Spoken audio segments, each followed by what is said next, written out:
આગળ આપણી પરિક્રમા આવી કોકિલા વન. આ કોકિલા વન એ વન છે જ્યાં ઠાકોરજી જ્યારે ગૌચારણ કરવા માટે પધારે ત્યારે અહીંયા કોકિલાનો અવાજ કાઢતા ઠાકોરજી કુહુ કુહુ કરીને સુંદર સ્વર કરે. કારણ કે ગૌચારણ લીલામાં એ વર્ણન આવે છે કે ગાયો અને ગોપોની સાથે જ્યારે પ્રભુ વનમાં પધારે છે ત્યારે ચકોર ક્રૌંચ ચક્રવાહ ભારદ્વાજાંચ બલિનઃ એ જુદા જુદા પક્ષીઓના અવાજ કરી ઠાકોરજી જુદા જુદા રસનો અનુભવ સખાઓને કરાવે.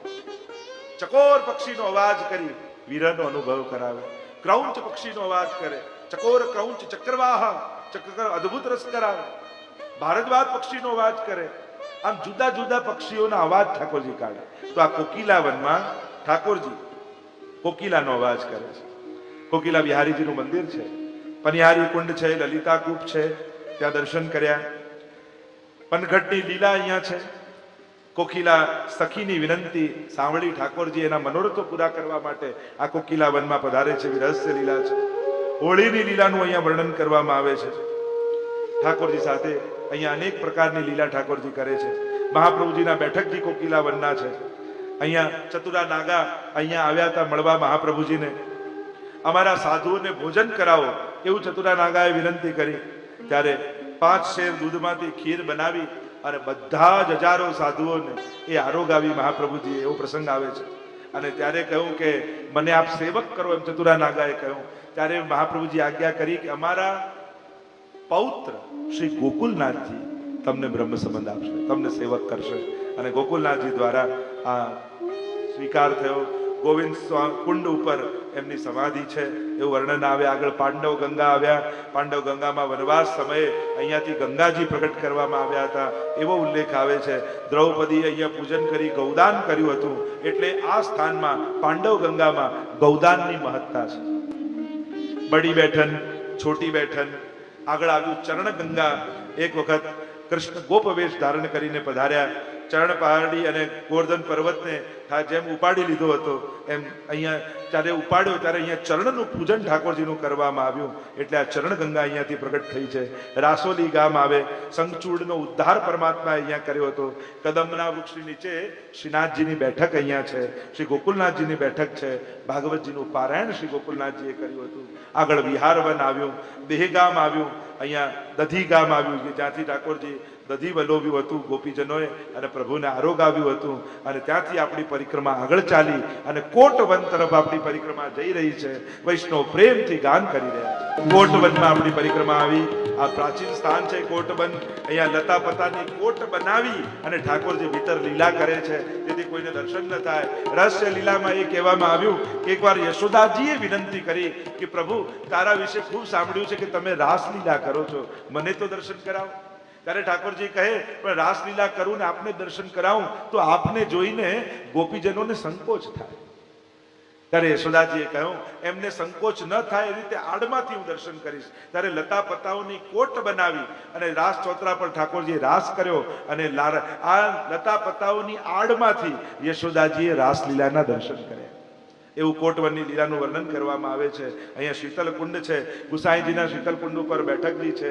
ભાગવતજીનું પારાયણ કર્યું અને મધરાતે એકવાર ગુસાઈજીએ ગોવિંદ સ્વામીને આજ્ઞા કરી કે કદમખંડીમાં કઈ લીલાઓ થાય છે તે જુઓ. અને આ લીલા કરતા જે દર્શન કર્યા શ્રી ગુસાઈજીની કૃપાથી ગોવિંદ સ્વામીને દર્શન થયા છે.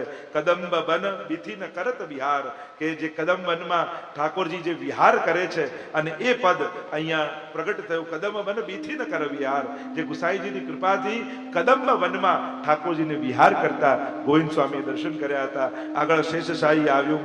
ચમેલી વન એને કહેવામાં વચમાં આવે છે. ક્ષીરસાગર નામનો કુંડ અહીંયા આવેલો છે અને શેષશાહીનું વિશાળ મંદિર અહીંયા છે. પ્રભુએ વ્રજવાસીઓ એકવાર બધા ભેગા મળીને આવ્યા અને પ્રભુને વિનંતી કરી કે ક્ષીરસાગરમાં લક્ષ્મી નારાયણ પ્રભુ બિરાજે છે કે જ્યાં શેષ શૈયા ઉપર ઠાકોરજી પડેલા હોય અને લક્ષ્મીજી એમની ચરણ સેવા કરતા હોય. હે ઠાકોરજી, હે લાલન, એવા અમને દર્શન આપ કરાવો. અને જ્યારે વ્રજભક્તોએ આ વિનંતી કરી એ જ સમયે બલદેવજી બાજુમાં બિરાજ્યા હતા. એ શેષ રૂપ બની ગયા, શેષ શૈયા બની ગયા. અને ઠાકોરજી પોતે ચતુર્ભુજ નારાયણ રૂપે એ શેષ ગાદી પર શેષ શૈયા ઉપર વિરાજી ગયા અને રાધાજી એ જ સમયે લક્ષ્મીજીનું રૂપ ધારણ કરી ઠાકોરજીના ચરણ દબાવવા લાગ્યા અને વ્રજભક્તોને એ સમયે આ સ્થાન ઉપર ઠાકોરજીએ શેષ નારાયણ ઉપર વિરાજેલા પરમાત્માના દર્શન અહીંયા વ્રજભક્તોને કરાવ્યા છે એટલે આ શેષશાહી નામથી ઓળખાય છે. નાભીમાંથી બ્રહ્માજી પ્રગટ થયા છે, પ્રભુ પોઢ્યા છે અને લક્ષ્મીજી ચરણ સેવા કરી રહ્યા છે. આવા નારાયણના દર્શન વ્રજભક્તોને પ્રભુએ અહીંયા કરાવ્યા. આગળ કોસી ગામ આવ્યું. આ કુશ સ્થાન તરીકે પ્રાચીન સમયમાં ઓળખાય છે.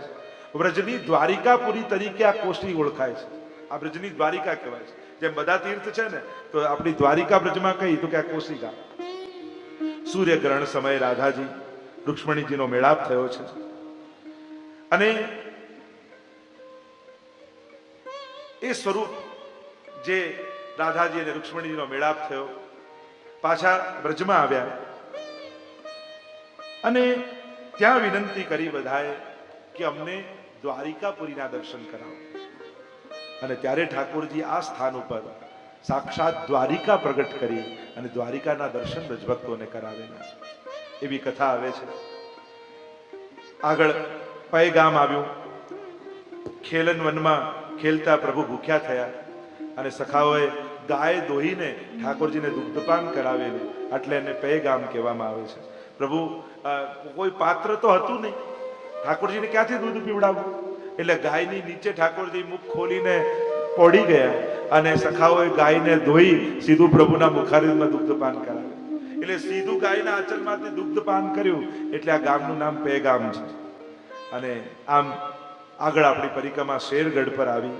દાઉજી રાસ કર્યો હતો એ સ્થાન શેરગઢ કે જ્યારે પ્રભુ દાઉજી પાછા બ્રજમાં આવ્યા, યમુનાજીને હળથી ખેંચ્યા હતા અને સ્વયં દાઉજીએ રાસ કર્યો હતો એ શેરગઢ. પણ એમાં જતા બુખરારી ગામ આવ્યું, બડાઘાટ, લાલનવન, ખેલનવન, આવા બધા સ્થાનો અહીંયા આવ્યા. અનેક મંદિરોના દર્શન કર્યા છે. ત્રિપુરદાર કાયસ્થ ઠાકોરજીને ક્યારેય પીઠ ન કરતા અને એમનું આ સ્થાન અહીંયા કૃપા કરી હતી. વીરબાઈની કથા અહીંયાની કથા આવે છે કે જે વીરબાઈની કથા આવે છે, શેરગઢમાં રહેતા એમને બાળક થયું. બાળક થયું ને ઠાકોરજીની સેવા ઘરમાં ખૂબ પ્રેમથી મદન લાલને લાલ લડાવે, પ્રભુની સેવા કરે. પ્રસવ થયો અને બાળક પુત્રનો જન્મ થયો એટલે ઘરના લોકો તો એટલા ખુશ થઈ ગયા, બહુ જ મોટો ઉત્સવ કરવા લાગ્યા, બધાને આમંત્રિત કર્યા છે, બધાની આગતા સ્વાગતા કરે છે, બ્રાહ્મણોને દાન આપે છે. પણ ખાટલામાં પડ્યા પ્રસવ પીડાને સહન કરતા કરતા વીરબાઈનું મન પોતાના ઠાકોરજીમાં છે. થયું કે મારે બાળક થયું એટલે બધા ઉત્સવ કરે છે, પણ મારા લાલનને બપોર થઈ ગઈ ને હજી સુધી મારા ઠાકોરજીને મંગળાય કોઈએ નથી કરાવી. મારા પ્રભુ ભૂખ્યા થયા હશે, કોણ મારા પ્રભુને ભોગ ધરે, કોણ મારા પ્રભુને જગાવે? તાપ થવા લાગ્યો. બાજુમાં નવજાત બાળક છે, પ્રસવ પીડાનો અનુભવ છે, પણ આંખમાંથી આંસુ સારી રહ્યા છે. મારા પ્રભુને આજે કોઈએ ભોગ ન ધરે. પ્રભુથી સહન ન થયું. પ્રભુ એની સામે પ્રગટ થઈ ગયા અને કહ્યું, વીરબાઈ તું ઊભી થા અને મારા મંગળા કરાવ. અરે આવા પ્રસવમાં આપને કેમ સ્પર્શ કરાય? હું તને આજ્ઞા કરું છું, ગોબર લીપ, માટી લીપ ને સ્નાન કર અને કમર પર બાંધ કાચ કપડું અને આવી જા મારી સેવામાં.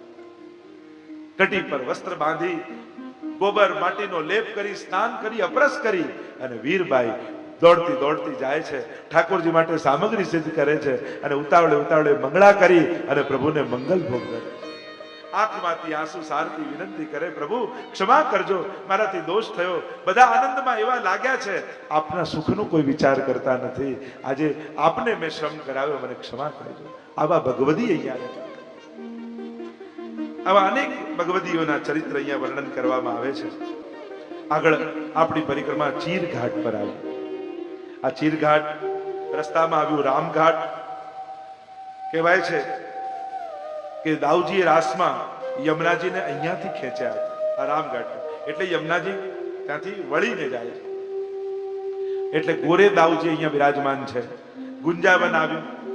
ગુંજાવનમાં ઠાકોરજીને ગુંજાની માળાઓ સિદ્ધ કરાવીને ધરાવ્યા હતા, એટલે એ ગુંજાવન આજે પણ બિરાજમાન છે. ગુંજા એટલે ચણોઠી, જે ચણોઠીની માળા ગુંજા માળા ધરાવીએ, આપણે ત્યાં કહેવાય બધા શિંગાર ધરો પણ ગુંજાની માળા ધરો ત્યારે જ શિંગાર પૂરા થાય.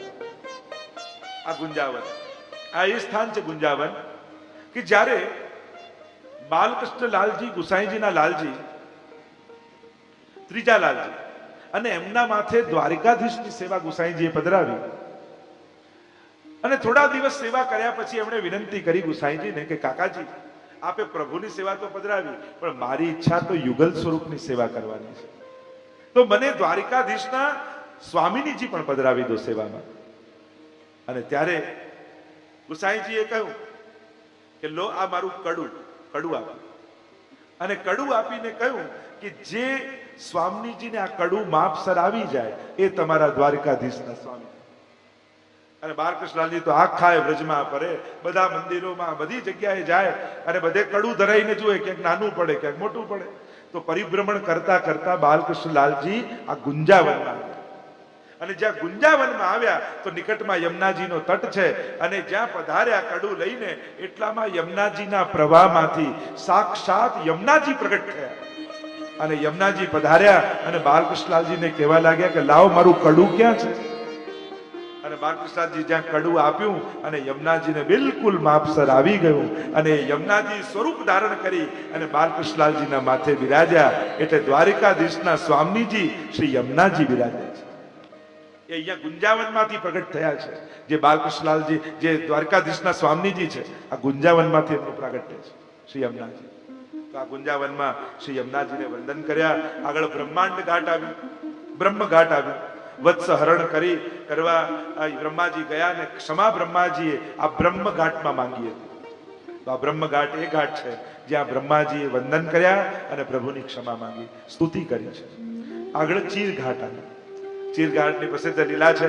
કુમારિકાઓ પ્રભુ પતિ રૂપે મળે એના માટે વ્રત કર્યું છે. વ્રતચર્યાનો આપણે ત્યાં પ્રસંગ આવે છે. કાત્યાયની મહાભાગે મહાયોગી નદીશ્વરી નંદ ગોપ સુતમ દેહી પતિમ મે કુરુતે નમઃ. એ મંત્રનો જાપ કરતા કરતા યમુનાજીના રજમાંથી કાત્યાયની દેવીનું સ્વરૂપ સિદ્ધ કર્યું છે. પ્રસિદ્ધ કથા છે ચીર અરણ્ય.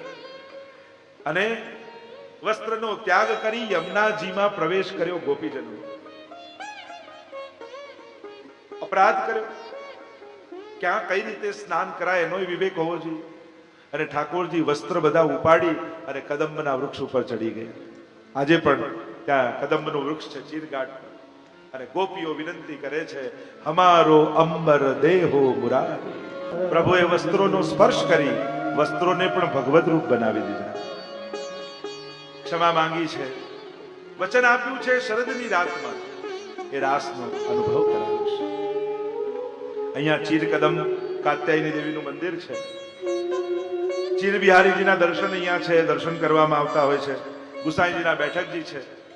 3 દિવસ શિંગારસ મંડનના વ્રતચર્યાના પ્રસંગ ઉપર શ્રી ગુસાઈજી પ્રભુચરણે અહીંયા વ્યાખ્યાનો વિસ્તાર કર્યો છે. અલૌકિક લીલા છે ચીરહરણની લીલા. પ્રભુમાંથી જ પ્રગટેલા છે વ્રજભક્તો, પણ પ્રભુ અલૌકિકતા સંપાદિત કરે છે. આપણે ત્યાં ભગવત સંબંધી વસ્તુ ભગવત રૂપ કહેવાય. પ્રભુના વસ્ત્રો હોય તો પ્રભુના વસ્ત્રની પ્રભુની જેમ સેવા થાય, પ્રભુના હસ્તાક્ષરની સેવા થાય. જેનો સંબંધ પ્રભુ સાથે થયો, કારણ કે મર્યાદા માર્ગમાં સ્વીકાર છે, પુષ્ટિ માર્ગમાં અંગીકાર છે. પ્રભુ જે વસ્તુને સ્પર્શે યા સ્વીકાર એને અંગરૂપ બનાવી દે એટલે એને કહેવાય અંગીકાર. એટલે ભગવત સંયોગની પ્રત્યેક વસ્તુ ભગવદ રૂપ થઈ જાય છે. અને આ ભગવદ રૂપ બનાવ્યા, સૂક્ષ્મ વાસનાઓને હરી લીધી છે. ક્ષમા માંગી છે ગોપીજનોએ, વચન આપ્યું, કૃપા કરી છે. આગળ બચ્છવનની લીલા આવી. વત્સવનનું અપભ્રંશ થયું. બચ્છવન બ્રહ્માજી વાછરડાઓને હરી ગયા એટલે બચ્છવન કહેવાયું. અઘાસુરનો નાશ અહીંયા કર્યો હતો. અઘાસુરે મુખ ખોલીને ઉભો રહ્યો. બધા સખાઓને થયું કોઈ ગુફા છે, અંદર પ્રવેશ કરી ગયા. અને પ્રભુએ પણ પ્રવેશ કર્યો. અને પ્રવેશ કર્યો એટલે અઘાસુરે મુખ બંધ કર્યું. અગ એટલે પાપ. પાપ સૌથી મોટો અસુર છે. જો બીજા અસુરો કોઈ આવે ના આવે, અઘાસુર તો ક્યાંક રોજ બરોજ આપણા જીવનમાં પ્રવેશતો હોય છે. સત્સંગ કર્યા પછી પ્રભુને વિનંતી કરજો કે પાપ કરવામાંથી મારો રસ ઉડી જાય એવી કૃપા કરો. કારણ કે આપણા બધાની તકલીફ એ છે કે પુણ્ય કરવામાં કંટાળો આવે છે અને પાપ કરવામાં મજા આવે છે. સારો વિચાર કરવાનો ન હોય, સારો વિચાર જ આવવો જોઈએ. મનમાંથી સદવિચારો જ ઉગવા જોઈએ, પ્રગટવા જોઈએ. કરવું પડે એ પણ એક પ્રયાસ છે. અંતઃકરણ જ્યારે પવિત્ર થાય ત્યારે પવિત્ર અંતઃકરણમાંથી સહજ પુણ્યો સ્ફૂટતા હોય છે. એટલે સત્સંગનું વિશેષ ફળ એ છે કે માણસને એના પાપ ખૂંચવા લાગે છે. આઘાસુર એટલે પાપ. અને આ બધા ગોકુલમાં જ આવે છે. તમે સેવા કરવા લાગ્યા એટલે એવું ન માનતા કે કોઈ સંકટ, કોઈ વિપત્તિ કે કોઈ અડચણ નહીં આવે. આવશે, પણ કૃષ્ણના ચરણમાં દ્રઢતા હશે ને તો ભગવાન જ આ બધા અસુરોને મારીને બગાડી દેશે. અને આ બધા બહાર નથી આવતા, આ બધા ગોકુલમાં, મનમાં આવે. ગોકુલ એટલે ભક્તનું મન. બહારના તમારું મન પવિત્ર હશે, ભગવાનમાં તમને અનન્ય દ્રઢતા હશે, તો બહારના સંકટો તમને બંધન કરતા નહીં થાય. તમે બહારના લોકોને પહોંચી વળશો. પણ આ અસુરો જો મનમાં આવ્યા ને પછી એને મારવા બહુ અઘરા છે. એને તો ભગવાન જ મારે. વ્રજવાસીઓ તો શરણે થઈ જાય, પછી તો પ્રભુ જ એને દૂર કરે. અને એટલા માટે અંતઃકરણ પવિત્ર થાય. સત્સંગનું સર્વપ્રથમ ફળ જ એ છે કે સત્સંગ દ્વારા અંતઃકરણ પવિત્ર થાય છે. અને અંતઃકરણ જેનું પવિત્ર હોય એને જ પ્રભુમાં પ્રીતિ પ્રગટે છે, એને જ દ્રઢતા આવે છે. અને એટલા માટે પ્રભુના ચરણોમાં દ્રઢતા બનાવી રાખીને તો પાપ તમારું અહિત નહીં કરી શકે. આવશે પણ તમારી આગળ હારીને જશે. તમે પાપ પર વિજય પામશો. મારે આ નથી કરવું, હું વૈષ્ણવ, મેં મહાપ્રભુજીની કંઠી ગળામાં બાંધી છે. પાપ કરતા ક્યારે આ વિચાર આપણા મનમાં આવે છે કે મારા ગળામાં મહાપ્રભુજીની કંઠી છે, મારાથી આ કેમ કરે? પાપનો વિચાર બહુ સ્વાભાવિક છે, પણ જેના ગળામાં કંઠી છે, જેને મહાપ્રભુજીને ઠાકોરજીના થવાનો સંકલ્પ કર્યો છે, એને વિચાર આવે છે પણ એ પાપ કરતો નથી. કારણ કે પાપ પોતે ડરીને ભાગી જાય છે. એમ તો યમનાષ્ટકમાં કહીએ છે ને, સમસ્ત દુરિત ક્ષય, સમસ્ત પાપનો નાશ થાય. અને એટલા માટે પુણ્ય ન કરી શકો તો વાંધો નહીં, પણ પાપથી. લોકો ઠાકોરજીથી ડરેલા, પ્રભુથી ડરેલા. અરે પ્રભુથી ન ડરો, પાપથી ડરો. પ્રભુ પ્રતિપલ આપણને જુએ છે. આવું કહીએ ને તો પાપીને ડર લાગે અને પુણ્યશાળીને આનંદ થાય. કારણ કે પુણ્ય કરતા સમયે એને એમ થાય કોઈ જુએ ન જુએ, મારો ઠાકોરજી તો મારા સત્કર્મ જોઈ રહ્યો છે. અને પાપીને ડર લાગે, અરે ભલે કોઈ જોતું નથી, ભગવાન જુએ છે, મારું શું થશે? આઘાસુરનો ઉદ્ધાર પ્રભુ કરે. આપણા બધા દોષોની નિવૃત્તિ પ્રયાસથી નહીં થાય, શરણાગતિથી થશે. શરણાગતિ દ્રઢ કરો. પ્રભુ મને મારા બધા દોષોમાંથી મુક્ત કરો. પ્રભુને વિનંતી. આપણું બળ એ બુદ્ધિ બળ નથી, આપણું બળ એ પુરુષાર્થ બળ નથી, આપણું બળ એ ભાગ્ય બળ નથી, આપણું બળ એ સાધન બળ નથી. આપણું એક જ બળ છે અને એ છે કૃપા બળ, અને બીજું છે આશ્રય બળ. આ બે બળ થકી જઈએ આપણે આશ્રય સિદ્ધ કરીએ અને પ્રભુ કૃપા કરે. અને એમ પણ ભક્તિ પાકે ને, જેમ ફળ પાકે એટલે બધું ખરી પડે. કામ, ક્રોધ, લોભ, ઈર્ષા, દ્વેષ આ બધું કાઢવાની મહેનત ન કરો. તમારી ભક્તિને પરિપક્વ કરો, આ બધું ખરી પડશે. ભક્તિ પરિપક્વ થશે ને જીવનમાં તો દોષો કાઢવા નહીં પડે, બધું ખરી પડશે.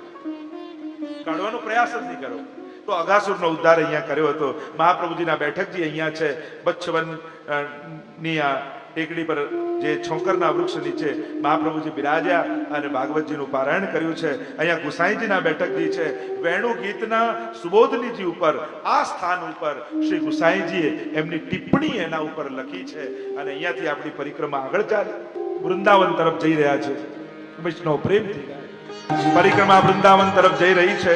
આગળ ભદ્રવન આવ્યું, એનાથી આગળ ભાંડીરવન, જ્યાં પ્રલંબાસુરનો બલદેવજી દ્વારા ઉદ્ધાર કરાવવામાં આવ્યો. ભાંડીરવનમાં મહાપ્રભુજીના બેઠકજીમાં ધોતી ઉપરણા કર્યા, ધારી ભર્યા, આગળ ચાલ્યા. શ્યામબન આવ્યું, બીજોલી ગામ આવ્યું, માટ ગામ આવ્યું. માટીના વાસણ અહીંયા ઠાકોરજીએ ફોડ્યા હતા એટલે આ ગામનું નામ માટ ગામ છે. આગળ બેલવન આવ્યું, જે આજે પણ બેલવન આવે તો ખીચડી ખેલ કરવામાં આવે છે.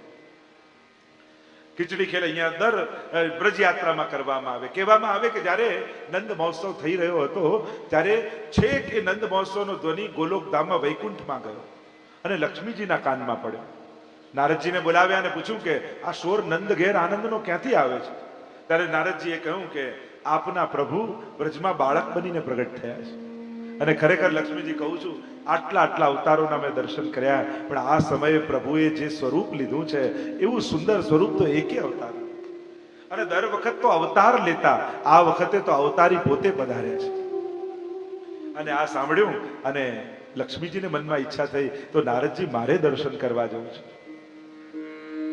નારદજી કહે પણ અહીંયા વૈકુંઠમાં એક લક્ષ્મી છે, વ્રજમાં તો લક્ષ્મી સહસ્ર લીલાભી સેવ્યમાનમ કલાનિધિ, ત્યાં તો અનંત વ્રજ લક્ષ્મીઓ છે. અને એક વસ્તુ યાદ રાખજો, આપ અહીંયા રાણી છો, પણ રાણી બનીને વ્રજમાં ગયા ને તો પ્રભુને નહીં પામી શકો. ત્યાં તો દાસી બનીને જાઓ, સેવા કરવાની વૃત્તિથી જાઓ તો વ્રજેશના દર્શન થાય.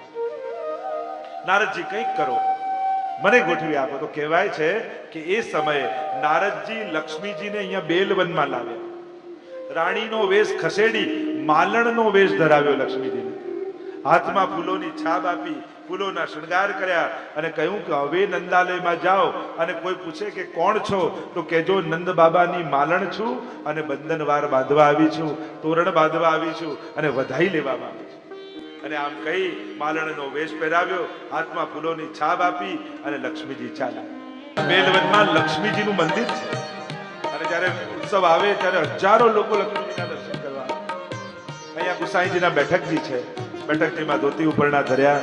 લક્ષ્મીજી માલણનો વેશ કરીને બ્રજમાં નંદાલયમાં દર્શન કરવા ગયા અને શ્વેત ઇન્દિરા શશ્વદત્ત પછી પાછા વૈકુંઠ ગયા જ નહીં, અખંડ વ્રજવાસ એમણે કરી. તથા આરભ્ય નંદસ્ય વ્રજ સર્વ સમૃદ્ધિ, અનેક ગણી સમૃદ્ધિ વધી ગઈ.